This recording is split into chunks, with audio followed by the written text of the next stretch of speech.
So we're March. Thanks for having us here in Tucson. This next song is called Ruins.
So this next song is called Glitter McQueen.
You're tuned in to 91.3 KXCI Tucson. My name is Sophie Gibson-Rush. I am here live in Studio 2A, joined by March from Phoenix. Thank you so much for coming, you guys. It means the world. Thanks for having us. No problem. Yeah. First of all, Mickey, is everything sounding okay? Yeah, I think I lost my synth there for a minute, but I think it's back now. It came back. Yeah, Great. might just need a little bit more. It's always a pleasure to be in this room with any band, but especially with electronic bands, there's an extra level of fascinating because I'm so close to all of this stuff that sounds like magic when you're not seeing everything, So first off, I'm just wondering, how did you go about cobbling together your sound, which seems to me to be such an interesting combination of organic acoustic sounds and electronic sounds? Well, I think to start it was out of necessity. We both went to school for jazz actually and weren't great at it but loved it, and then started an indie rock band and then realized that it's hard to coordinate 5 people on a schedule, so then we suddenly found ourselves needing to be able to produce the sounds we wanted with just 4 arms, so electronic was yeah. So you have the classic, the electric guitar and your vocals, and then a very live, visceral drum set, and then you've got laptops and pedals. And all the buttons that continually go wrong, but it's fun. So if you had a jazz background, did you have to teach yourself to do a lot of these more electronic things? I mean, I would say I had more of a pop background, but we did dabble in some jazz. It's been a learning curve. Jesse could probably tell you. Yeah, and even mine's a little bit more eclectic, should we say, my background, because that's true. that's probably why I hit way too hard, as I was in a metal band for a long time. Really? Did all that stuff. Can't you tell? We have that metal edge, right? Yeah. I had camo Especially shorts. in your look. Yeah. Mickey, one time I had my hair dyed black, which was a great look. But so it's been interesting to try to take what we learned in jazz, which for me was a lot about dynamics and not playing things, which was probably the biggest takeaway, was as an overplayer when not to. But yeah, this whole technology side has been a whole nother beast, but in a lot of ways it's been kind of amazing to use as a writing partner and a tool. Things that you would probably never in a traditional band setting utilize or think to utilize. So, and we are still learning always and forever. I just got this new MIDI controller and I was hitting the wrong things during that last song, so just trying to figure it out, daily. Well, it sounded great. It sounded like you're all in harmony working together. Wonderful. So no worries. You guys, the last time I saw you, you were a 3-piece, but now you're traveling and recording mostly as a 2-piece. And where does that stretch you? Like, where are the moments where you think, oh no, we need a bassist? Where aren't the moments? No. We've actually now for over a year just been the 2 of us, and I think that we appreciate the laptops always on time to practice, but it's nice having more people on stage, so down the road maybe we'll have some more people joining us, but for now this is how it's doable. Yeah. Is your chemistry when you play music different from your chemistry, the 2 of you, in real life? Personal question. I mean, I think it's probably the same, because I'm just opening my mouth a lot, and you're just hitting oh, that sounded really no. Just kidding. I retract everything I just said. We can backpedal. But it does feel in this room like there's a lot more communication than 1, 2, 3, 4. There's a lot more sensory communication between the 2 of you, which is always a treat to behold. Yes, definitely. And especially on stage, I think both Mickey and I have played with each other now for 8 years? Congratulations. Maybe a long time. So there is a lot of nonverbal communication that we pick up on each other, and we can legitimately have conversations during shows. Yeah. Just through looks, which is always amusing. There was one show also recently where we were in LA, and just the way that the set was arranged, I had to be in the back of her And that was the worst, just her, we her would just backline the drums. solo acting it and me looking Not at the only was he in the back her of the head. stage, but we usually have lights, and there was a lot of smoke that night. And so legitimately, he was invisible, and it was just, I was a solo act, and I didn't like it. It was real just had sad. a Yeah, Spinal couldn't Tap communicate. image. Yeah. It was that much. Exactly. Yes. Which actually leads me to my next thought, which is about a year ago, you guys were at the Mondo NYC Festival, correct? It was about a year? Yeah, and you opened for churches. You had just finished a really big Midwestern tour. I remember from social media you were just playing all the time. There were so many photos, extraordinary photos of you playing live on big stages or small stages, just going for it. And I know that you took a little bit of a break recently to write this album. So how did that change of pace come about? Well, we did not want to take a break.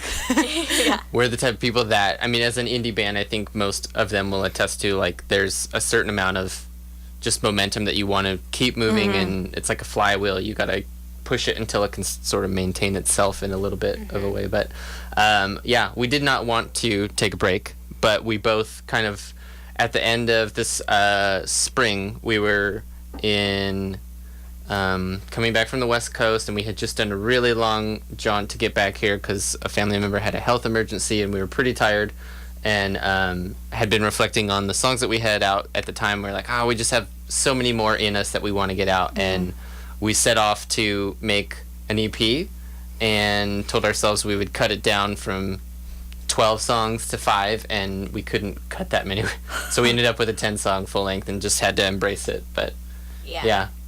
Was there a sort of like a really concerted songwriting process, or were these ideas like the way that some bands do, where you like decide the next 2 months I'm going to spend in this room writing songs, or were these things that have kind of been kicking around for a long time that needed to be let out?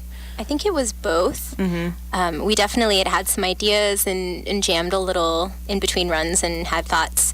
And then it was also, I started pursuing music full-time, and so it was, well, now I have the time to devote to this, so I better come up with some stuff. So a little bit of pressure there too, but I think it was good because it was sort of channeled energy, but the ideas, I think, came from an organic place, not necessarily contrived in the sense that I'm going to sit down and write a love song today. But it was just more like, here are these ideas we've had, I'm going to go back and actually play with them and see if anything kind of sticks. So yeah, and we talked a little bit about the like joy and fear of pursuing music full time. Was there what brought you to that decision?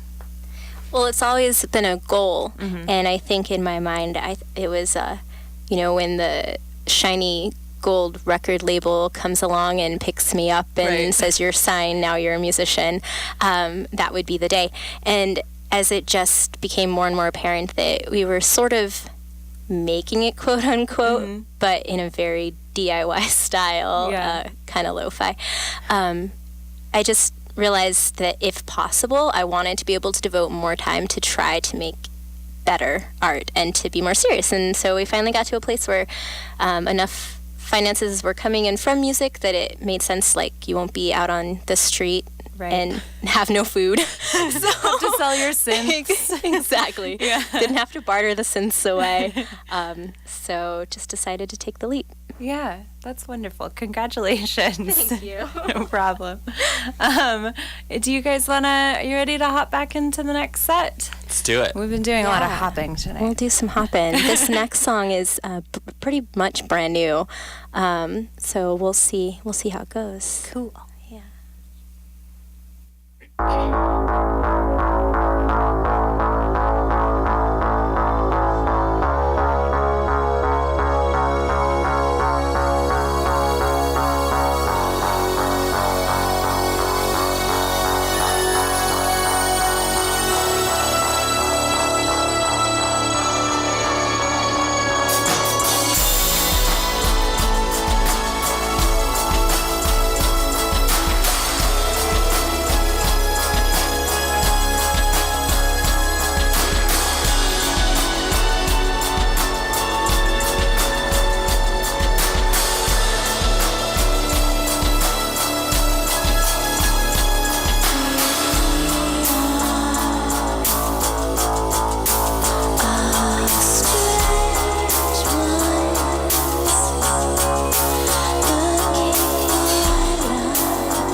This next song is kind of a chill one as well. It's called Drift.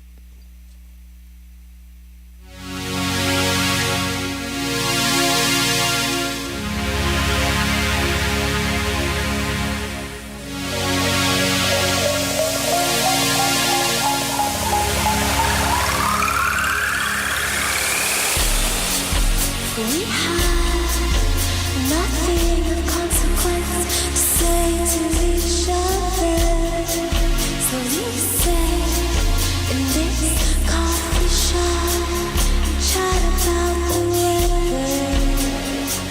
No one around us seems to everyone makes this so strange. You look at me, pretending everything's the same. But everything has changed. Sun comes, sun goes. Sun stays, shine again. Sun dreams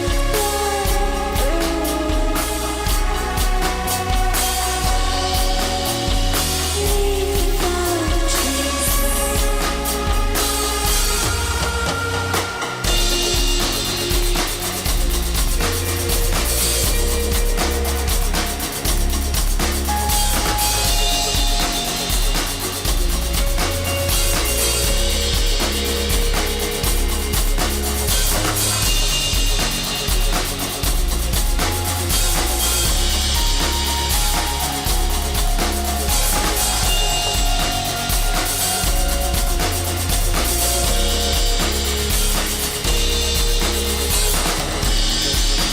The sound of your voice trails I found inside my head.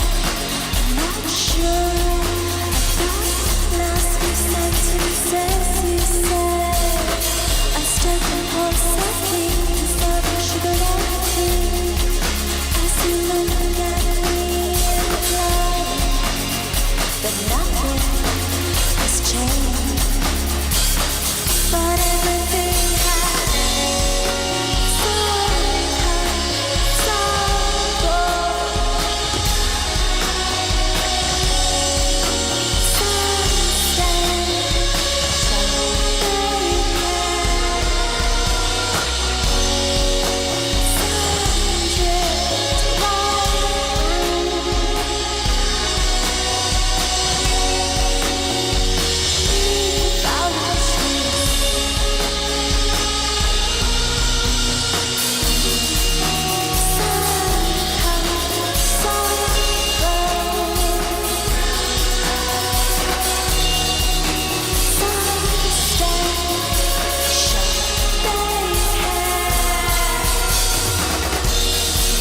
Sun drifts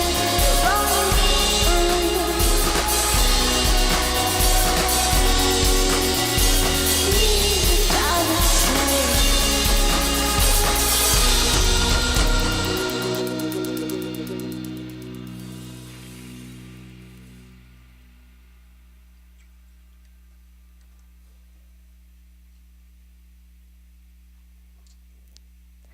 I guess we've got this next one for you guys. It's called Moonglow.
try to tell myself to keep going, going. Can you hear me screaming over tonight? All of my life, all of the voices, is enough to make reality away come true. Can you hear me screaming over tonight? All of my life, all of the voices, is enough to give it up, give it up, give it up.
.3 KXCI Tucson. Thank you so much for tuning in. This is Locals Only. My name is Sophie Gibson-Rush, here sitting in with joy for Matt Milner. Matt, I hope you're resting.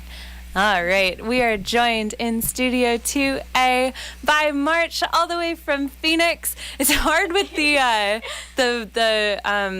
the painting we have here that has your name, which doesn't have an A in it. Yeah. MRCH. Every time I see it, I want to say the merch. I know, it's so confusing. No, it's perfect. Thank you so much for being here, you guys. Everything going well? You happy? Yeah. Healthy? Yeah. Cool. No, this is lovely. Good. All right. So I've been thinking about how to phrase this question. It has several parts. Yeah. I was reading your bio, and you guys have had placement for different songs in a bunch of incredibly well-known TV shows, like Shameless and I want to say Vampire Diaries. Yep. Yes. Yay! Yeah.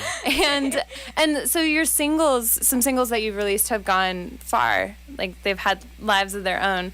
And it seems to me that you're really comfortable writing in the singles format and then marketing that single. And is that true-ish? Would you? I think singles are nice because we always tend to have a fear of commitment. One and done, you know? Yeah. If it turns out bad, you just move on. Yeah.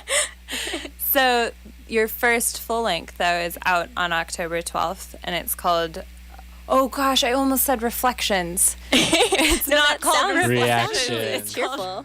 Yeah, it's a little more Mulan. A little bit, but I loved that.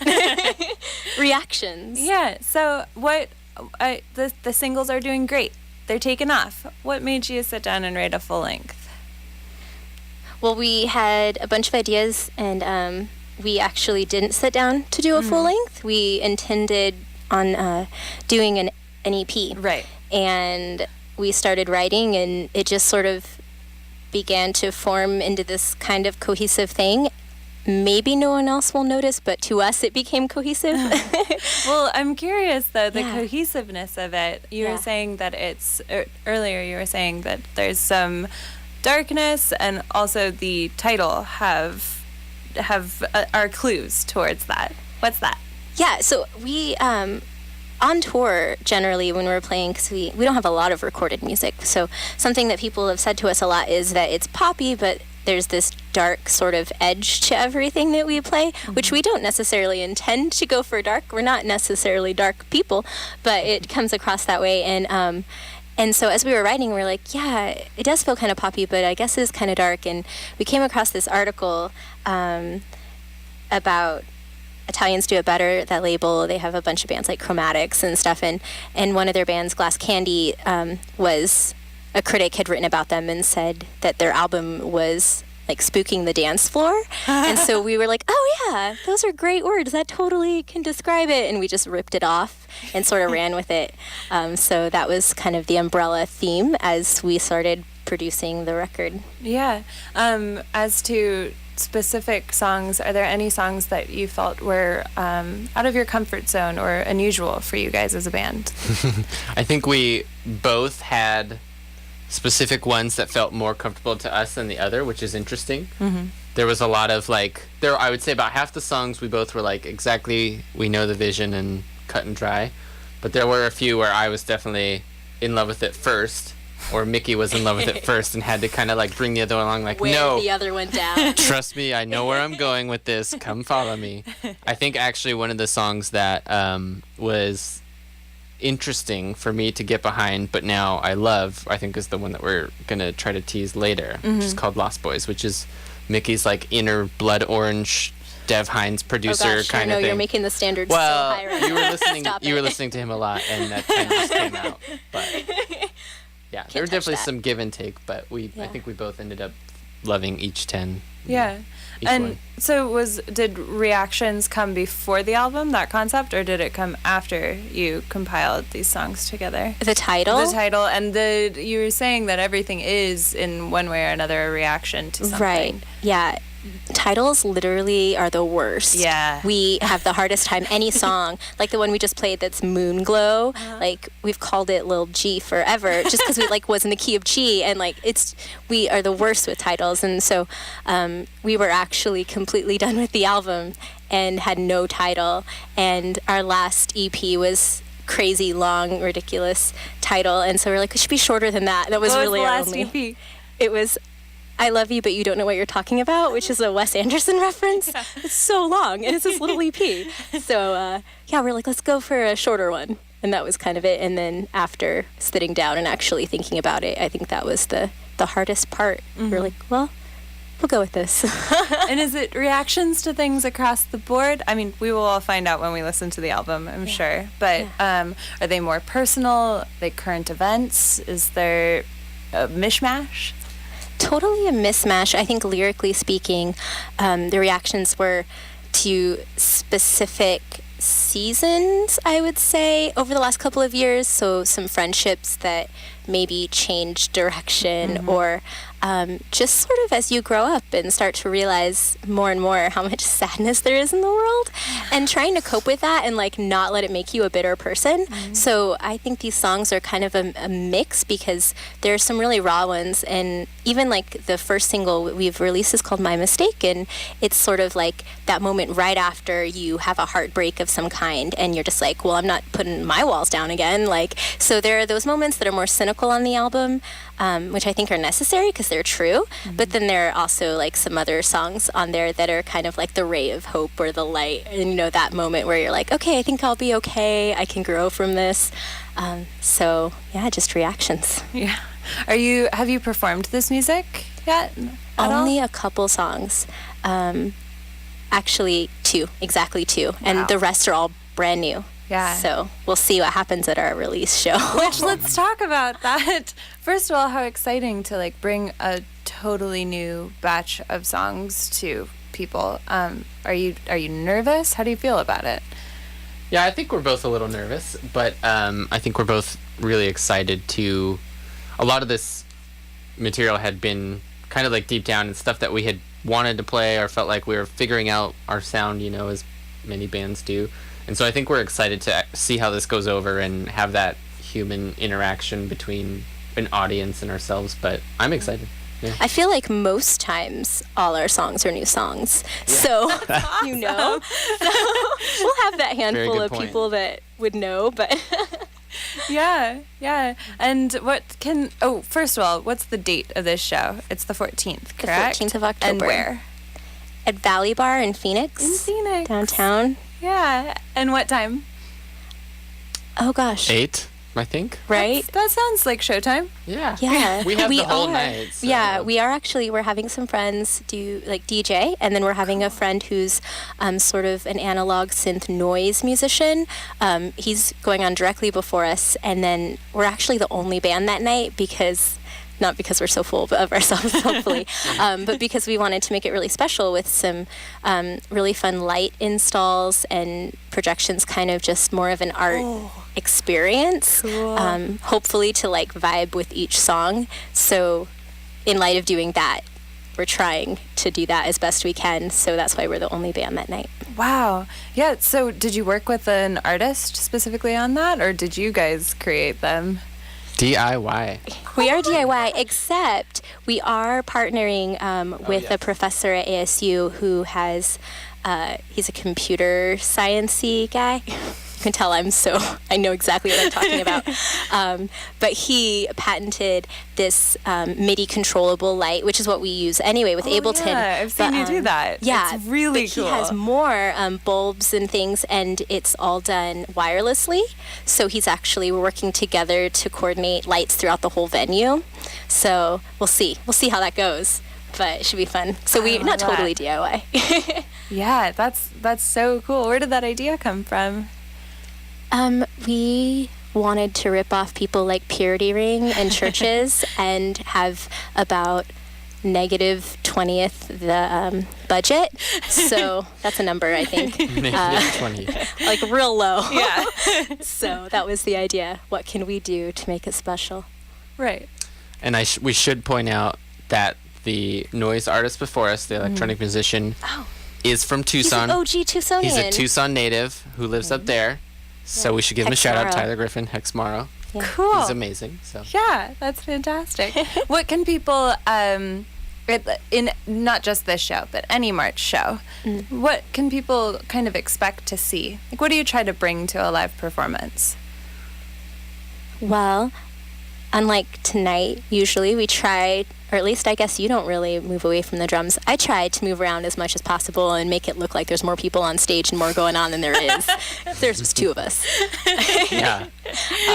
Also, I really love interacting with people, which might be totally obnoxious, but I like to have conversation and I like to stare people in the eye, and I don't know, I don't like it to be us and them with the audience. So it's fun for me, I guess, to make people just really uncomfortable, maybe. Yeah, that's good to know. We're in a very small room. I'll make eye contact, though. Okay, the whole time. Okay, good.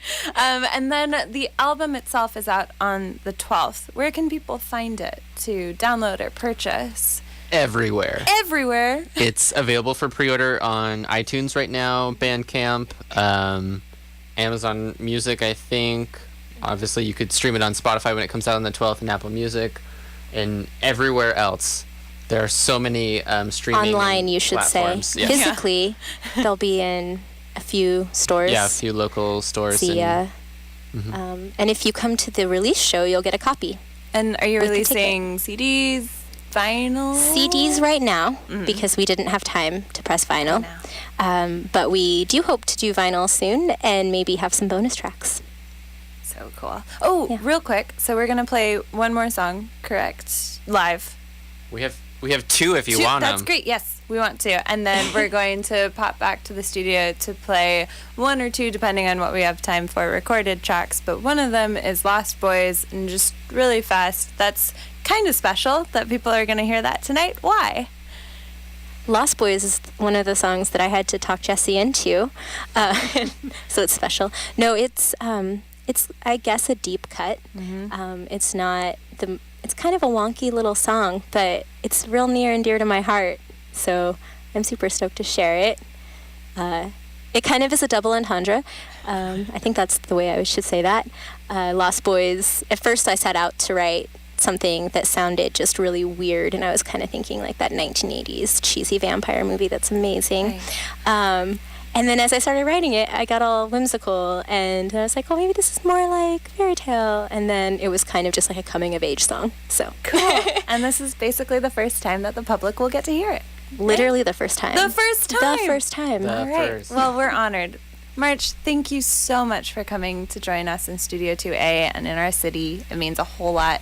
Hopefully we will see you soon. Hopefully I will see you on the 14th. Yeah. Yay! Lovely. Okay. Take it away. Next 2 songs. All right. Get situated. Yes. Sorry, I keep coughing into the microphone. That's probably terrible to listen to. Oh, I should probably real quick. 91.3 Tucson. My name is Sophie Gibson-Rush, and you are listening to Locals Only.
Guess we have just one more song tonight. Thanks again for having us, everyone at KXCI. And thanks to everyone who's listening. This next song is called Shake Shake. used it. I may need a little bit more of this cork. Just a tiny little bit. Tiniest bit.